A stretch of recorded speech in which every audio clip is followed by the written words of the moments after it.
Sebuah video kakek-kakek sebatang kara hidup terlantar di Banyuwangi menjadi sorotan warga setempat.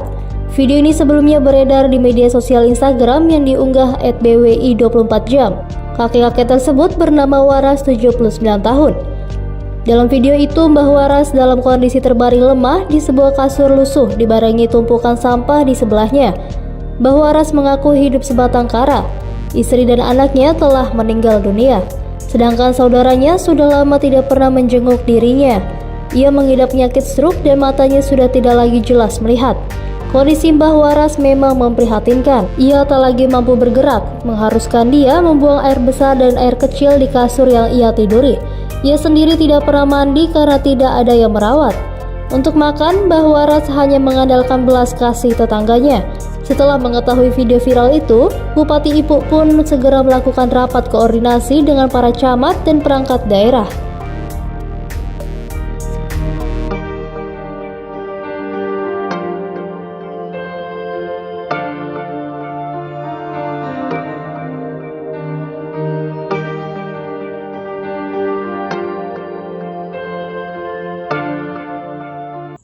Kenapa Mbak? Ya kalau akan minum itu kalau tidak punya air itu sedih. Sedih. Tidak ada yang nyarikan. Gak ada yang nyarikan minum.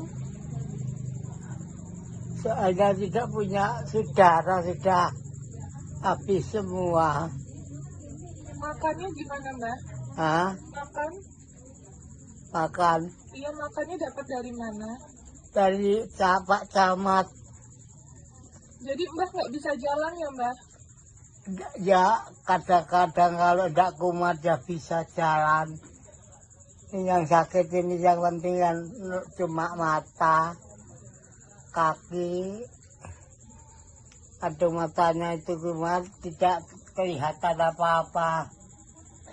Sudah tidak bisa melihat. Mbak, aku mau tanya. Terima kasih sudah nonton. Jangan lupa like, subscribe, dan share ya.